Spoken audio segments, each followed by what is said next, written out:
Hello, સ્વાગત છે આપનું અમારા ખાસ શોમાં. મારું નામ છે યશ. ન્યૂઝ કેપિટલ, અમારા નામમાં જ કેપિટલ છે. કેપિટલ એટલે મૂડી, કેપિટલ એટલે મુખ્ય સ્થાન. તો આપના માટે આપની મૂડીનું મુખ્ય સ્થાન અમે બનવા જઈ રહ્યા છીએ. ગુજરાતની જનતાને રોકાણ અને મૂડીની વાત કોઈ કરતું નથી, અને જો કોઈ કરતું હોય તો તે યોગ્ય રીતે કરતું નથી. ગુજરાતની જનતાને આમ તો રોકાણ અને મૂડીની વાત બહુ કરવી ના પડે, કેમ કે આ ગુજરાતની જનતા છે. ધંધો કરતા કે પૈસા બનાવતા કોઈએ શીખવવું ના પડે. આ એ ગુજરાતની જનતા છે કે જેમને શેર બજાર અને મૂડી રોકાણનું ગણિત કોઈએ શીખવવું ના પડે. પરંતુ આજે ગુજરાતમાં ફાઇનાન્શિયલ એજ્યુકેશન કે પછી ઇન્વેસ્ટમેન્ટની સારી અને સાચી વાત કરતા કેટલા લોકો છે? કેટલા એવા ડેસ્ટિનેશન્સ છે કે જ્યાં આપ પોતાના રોકાણને કઈ રીતે આગળ વધારવું તે જાણી શકો, સમજી શકો અને સમય સાથે નફો માણી શકો? એક પણ નહીં.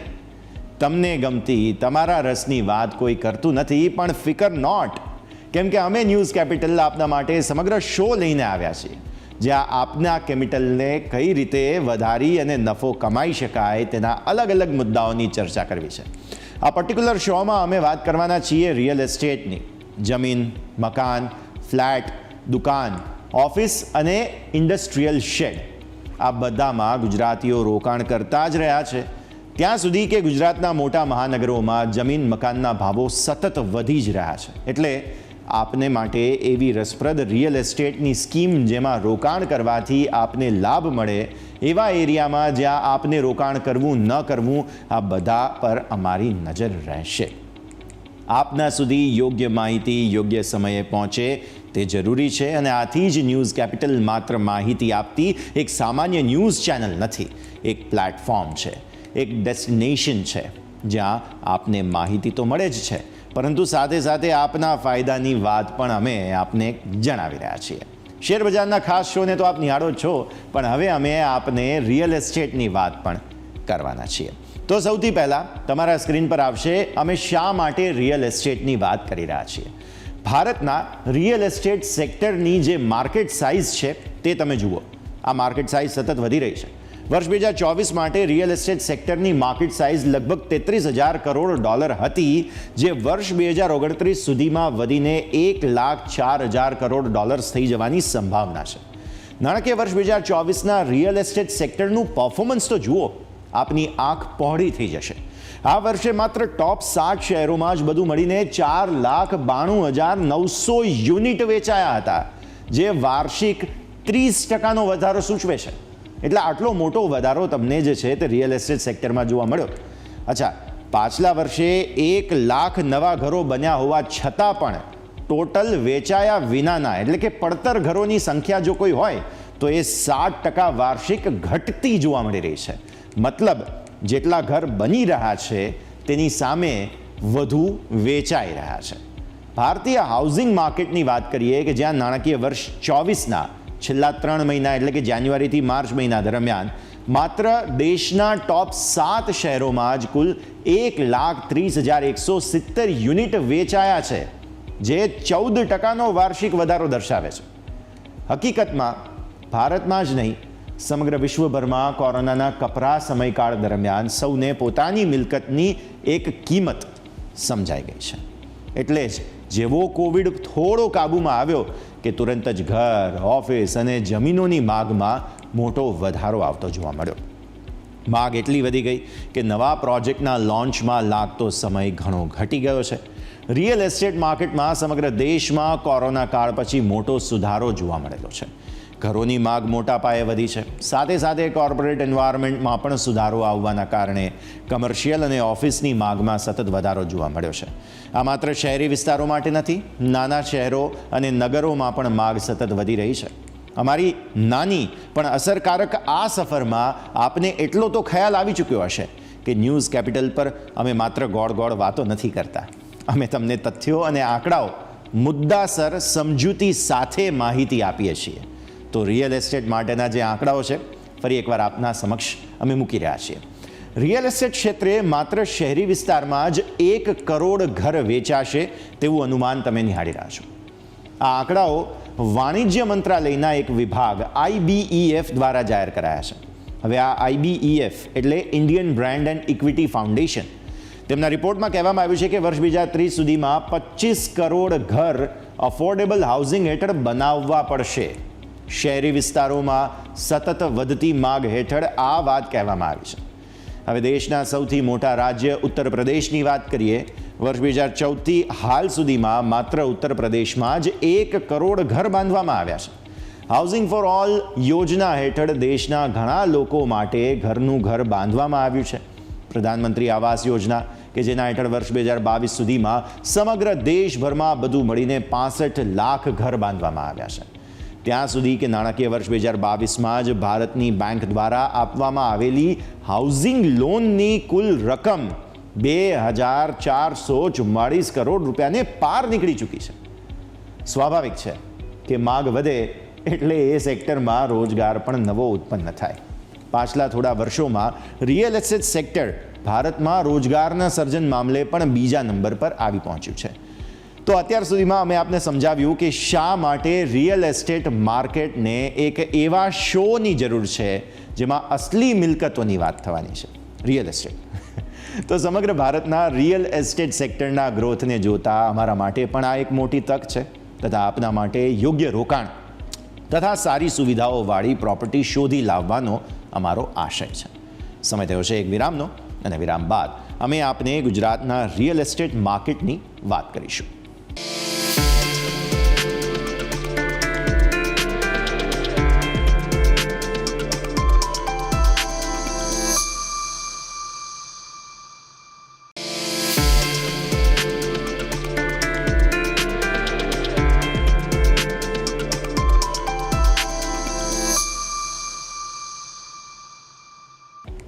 બ્રેક બાદ આપનું સ્વાગત છે અમારી આ ખાસ રજૂઆતમાં. અત્યાર સુધી અમે આપને સમજાવ્યું કે આ રિયલ એસ્ટેટ સેક્ટર આપણા સૌ કોઈ માટે એક મોકાનું સ્થાન કઈ રીતે છે, કઈ રીતે ભારતનું રિયલ એસ્ટેટ માર્કેટ ગ્રોથ કરી રહ્યું છે.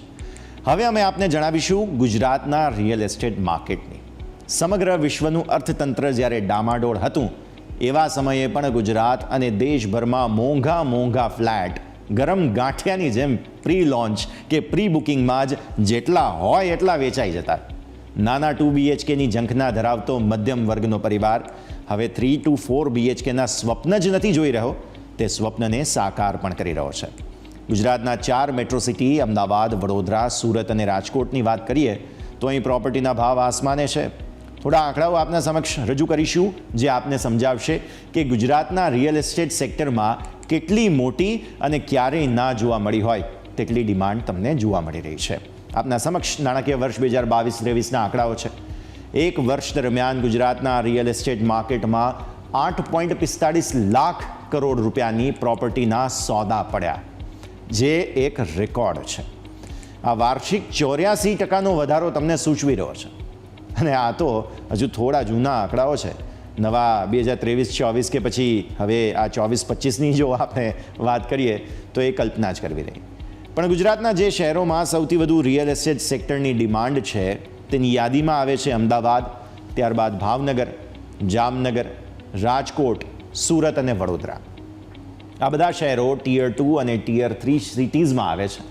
અને હાલ સુધી આપણે જોયું હતું કે આ દરેક શહેરોમાં અફોર્ડેબલ હાઉસિંગની જ માગ વધારે રહી હતી. આપને સમજાવીએ કે શા માટે અફોર્ડેબલ હાઉસિંગ સેગમેન્ટમાં આટલી મોટી ડિમાન્ડ તમને જોવા મળી છે. ફરી એકવાર તમને સ્ક્રીન પર ગ્રાફિક્સ બતાવીએ.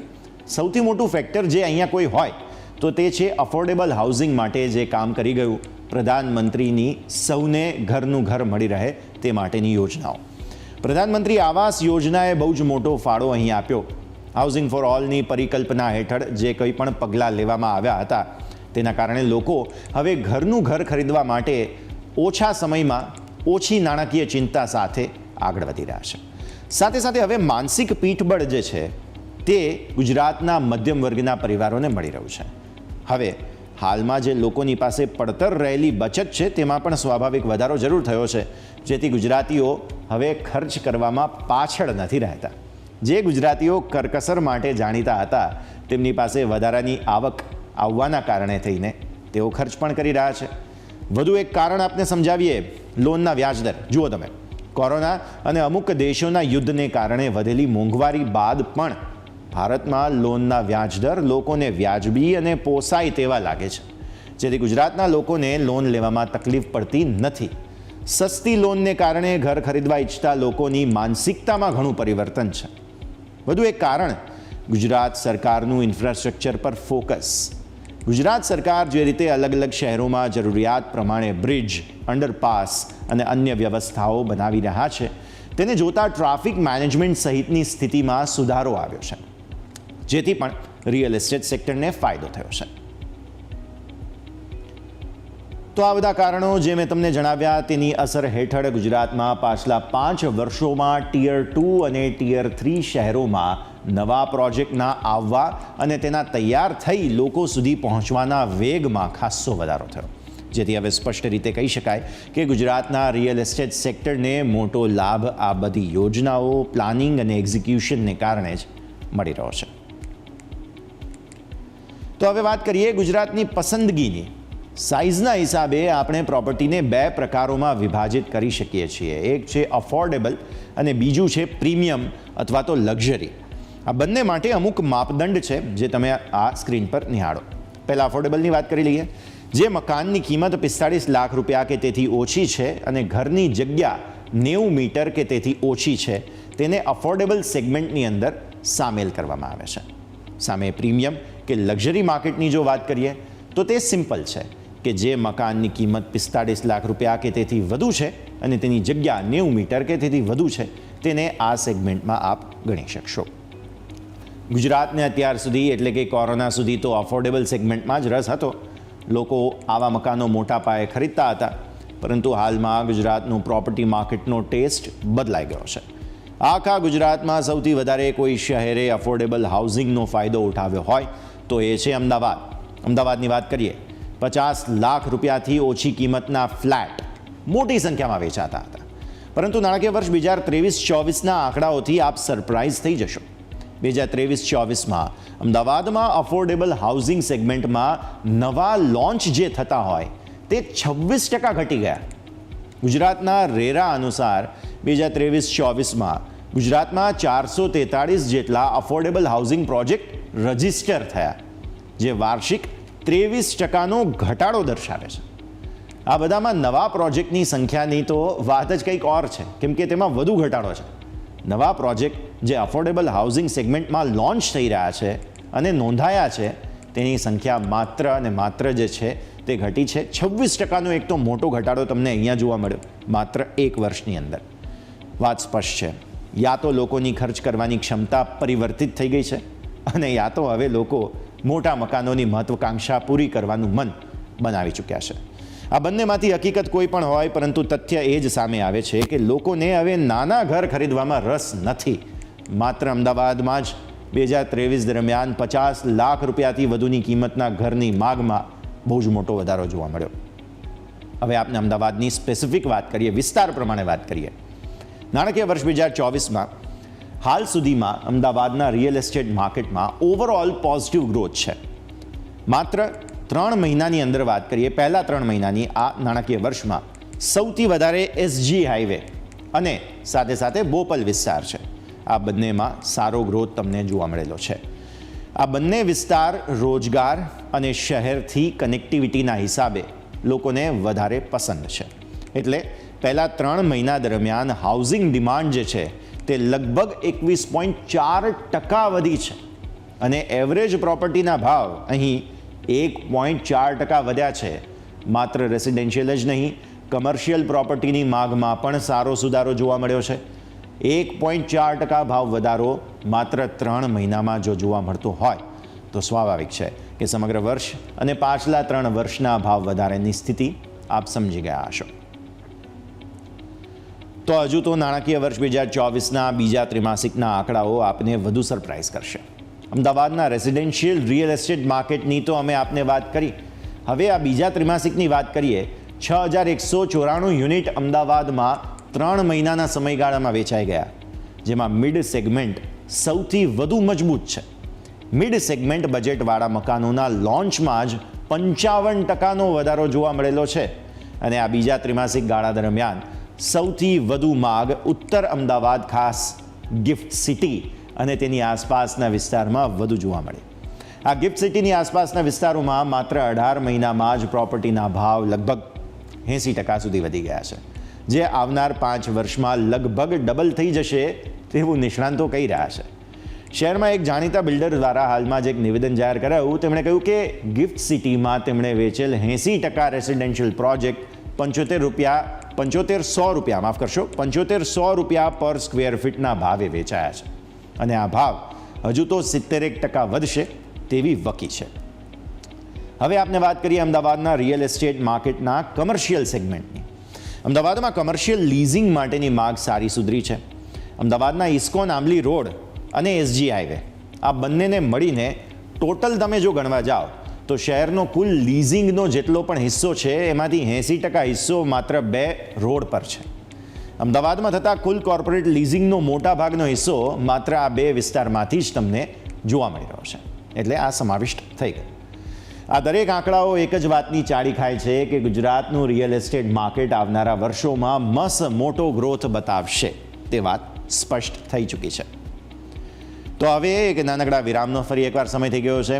વિરામ લઈએ અને વિરામ બાદ આપણે ગુજરાતના મોટા શહેરોના ઘડવૈયાઓ સાથે એટલે કે બિલ્ડર અને ડેવલપર્સ પાસેથી સમજીશું કે તેઓને રિયલ એસ્ટેટ સેક્ટર પાસેથી આવનાર સમયમાં શું આશા અપેક્ષાઓ છે.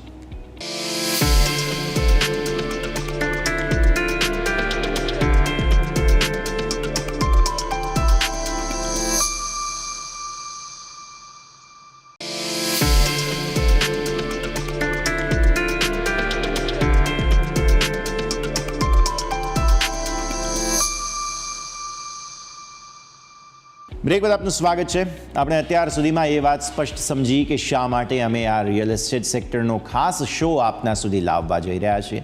આપણે સમજ્યા સમગ્ર દેશના રિયલ એસ્ટેટ સેક્ટરની સ્થિતિ, જે બાદ આપણે જાણ્યું કે ગુજરાતના રિયલ એસ્ટેટ સેક્ટરમાં હાલ શું સ્થિતિ છે અને આગળ શું થઈ શકે છે. આપણે મોટા ભાગે અમદાવાદના પ્રોપર્ટી માર્કેટને સમજવાની કોશિશ કરી, પરંતુ રાજ્યમાં માત્ર અમદાવાદ એકમાત્ર શહેર નથી કે જ્યાં આપને રિયલ એસ્ટેટ સેક્ટરમાં મોટી તક જોવા મળે.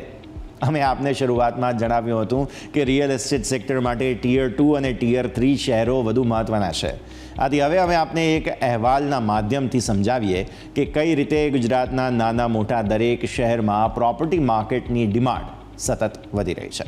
ભારતના રિયલ એસ્ટેટ સેક્ટરથી ગુજરાતના રિયલ એસ્ટેટ માર્કેટની આપણે દરેક વિગતો તો જાણી, પરંતુ શા માટે ભારતનું અને ગુજરાતનું રિયલ એસ્ટેટ માર્કેટ આટલી તેજી બતાવી રહ્યું છે તથા કઈ રીતે આપણે રિયલ એસ્ટેટ માર્કેટને પ્રોપર્ટી ખરીદવા ઈચ્છુક લોકોએ સમજવું જોઈએ. વાત કરીએ ગુજરાતના પ્રોપર્ટી માર્કેટના જાણીતા અને માનીતા ચહેરાઓ એટલે કે બિલ્ડર્સની સાથે. સૌથી પહેલાં ગુજરાતના રિયલ એસ્ટેટ માર્કેટની સ્થિતિ હાલમાં કેવી છે અને કેવા પડકારોનો સામનો પ્રોપર્ટી માર્કેટે કર્યો છે તેના પર નજર કરીએ. અર્થક્વિકના સમયમાંથી માંડીને તમે જો ચંત્રી વધે, સ્ટેમ્પ ડ્યુટીનો કંઈ વધારો આવે, રેરાનું કંઈ આવે, તો દર વખતે કંઈ ના કંઈ હર્ડલ્સ આવ્યા જ કરતી હોય છે. કારણ કે આ ક્ષેત્ર છે જે ડાયરેક્ટ સીધો એન્ડ યુઝર એટલે કસ્ટમર સાથે ડાયરેક્ટ સંકળાયેલું છે. એટલે ડેવલપરને કસ્ટમરનો ડાયરેક્ટ સંપર્ક થતો હોય છે, એવું આ ક્ષેત્ર છે. એટલે આમાં પડકારો અવનવાર આવ્યા જ કરતા હોય છે. પરંતુ કોવિડે લોકોને શીખવ્યું કે કઈ રીતે જીવવું જોઈએ, મોટા મકાનોમાં રહેવાનું થોડી આવડત છે, પૈસા હોય તો એને વાપરવા માટેની લોકોની ધગશ વધતી ગઈ. માર્કેટની અંદર નાણાં પ્રવાહ ખૂબ જ ઠલવાઈ રહ્યો અને મેં અગાઉ કીધું એ રીતે કે જ્યારે નાણાં પ્રવાહ ઠલવાય છે ત્યારે અલ્ટિમેટલી લાસ્ટ છેલ્લે એ રિયલ એસ્ટેટ તરફ જઈને જ અટકતું હોય છે અને એની ઇફેક્ટ આપણે જોઈ રહીએ છીએ છેલ્લા 3 વર્ષથી. એટલે એમ્પ્લોયમેન્ટ વધ્યું છે, બહારથી પબ્લિકનું માઇગ્રેશન વધ્યું છે, જેના કારણે પ્રોપર્ટીની ડિમાન્ડ, એન્ડ યુઝરની ડિમાન્ડ ખૂબ વધી રહી છે અને જે કોઈ બી અત્યારે ઇન્વેસ્ટ કરી રહ્યું છે એને ફ્યુચરમાં ખૂબ સારું રિટર્ન મળશે આવું મને લાગે છે. અમદાવાદનું રિયલ એસ્ટેટ માર્કેટ ખૂબ સરસ ગ્રોથ કરી રહ્યું છે એમ, અને આફ્ટર કોરોના તો માર્કેટ ખૂબ સરસ જઈ રહ્યું છે અને એમાં બી અફોર્ડેબલ જે સ્કીમો છે એ જે મોસ્ટ ઓફ મિડલ ક્લાસ પબ્લિકને જે કનેક્ટ કરે છે એ વસ્તુમાં ખૂબ સરસ ડેવલપમેન્ટ છે અને ખૂબ સરસ વેચાણ બી બધાને સારું છે. કોરોના પછી રિયલ એસ્ટેટમાં એક સારો એવો ડિમાન્ડિંગ ટ્રેન્ડ અત્યાર સુધી રહ્યો છે કે જેમાં બિલ્ડરોને ખૂબ સારા પ્રતિસાદો દરેક સ્કીમમાં મળેલા છે. બિલ્ડરો સ્કીમ લોન્ચ કરે અને એના ટૂંક સમયમાં સારું એવું બુકિંગ પણ મળી જતું અને સારો એવો લોકો તરફથી વધામણા પણ મળતા હતા, જેમાં ઇન્વેસ્ટરો અને રિયલ કન્ઝ્યુમર બધા લોકોને જે ડિમાન્ડ હતી એને લીધે બિલ્ડરોને ઘણા બેનિફિટો પણ મળ્યા છે. અને આવનારા ટાઈમમાં ગિફ્ટ સિટીમાં જેટલા બી બિલ્ડિંગો બની રહ્યા છે એ બધા રેડી પોઝિશન થશે અને ઓફિસો ઓપરેશનલ થશે. એ પછી ખૂબ જ રેસિડેન્શિયલ પ્રોપર્ટીની રિક્વાયરમેન્ટ રહેશે, કમર્શિયલ ઓફિસ સ્પેસની રિક્વાયરમેન્ટ રહેશે. તો ઇન્વેસ્ટરને રેન્ટલ યીલ્ડ સારું મળશે અને સારું અપ્રિશિએશન મળશે. એટલે એફોર્ડેબલ સ્કીમો ચાલવાનું રીઝન જ આ છે કે જે માસ પબ્લિકને કનેક્ટ કરે છે, જે મિડલ ક્લાસ પબ્લિક માસ પબ્લિકમાં આવે એને કનેક્ટ કરે છે, એટલે એ વસ્તુ વધારે ચાલે છે. હવે ભાવનગરનો વારો આવ્યો છે ડેવલપમેન્ટ માટે. શિપ બ્રેકિંગ યાર્ડ તો હતું જ અને ધમધમી રહ્યું છે.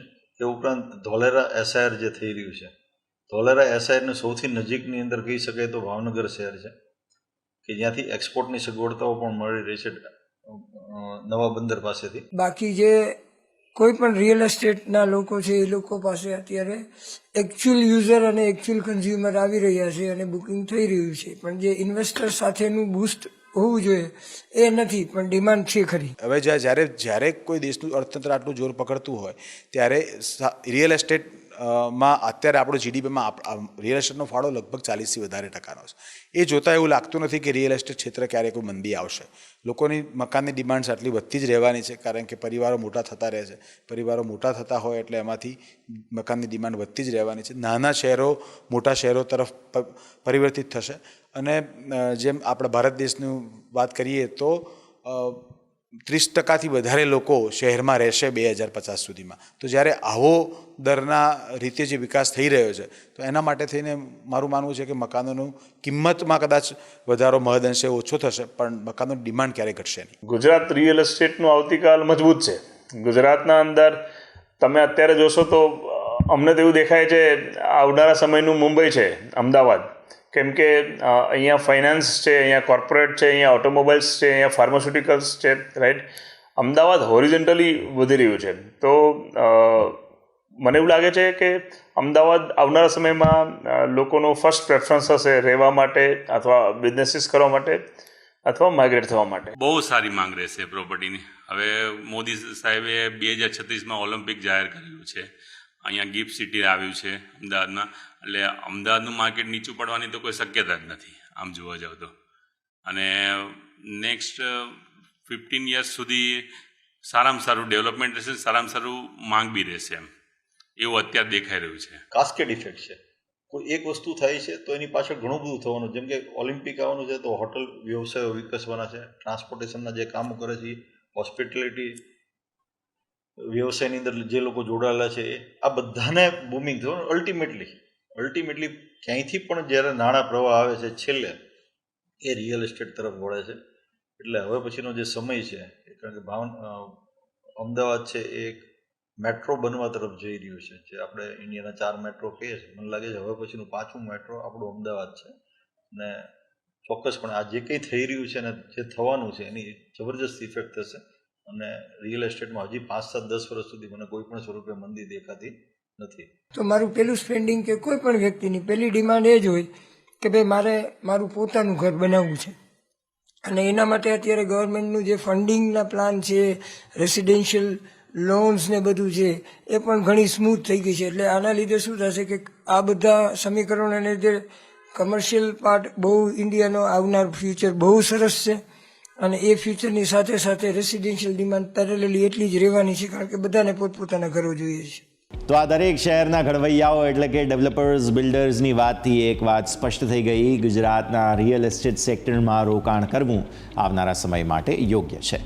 આજે અમે આપને જે ડેટા અને રજૂઆતો બતાવી તે માત્ર આપને સમજાવવા માટે કે રિયલ એસ્ટેટ સેક્ટરનો શો શા માટે. આવતા સપ્તાહથી અમે આપને શહેર, વિસ્તાર અને પ્રોજેક્ટ બાય પ્રોજેક્ટ ઝીણવટભરી વિગતો અને ફાયદાની વાતો લાવીશું. સમજાવીશું એક એક પ્રોજેક્ટની બારીકી અને તેની વિગતો. આજે આ શોમાં હાલ બસ આટલું જ. મને યશના આપશે રજા. આપ જોતા રહો ન્યૂઝ કેપિટલ ગુજરાત, જાણે છે ગુજરાત.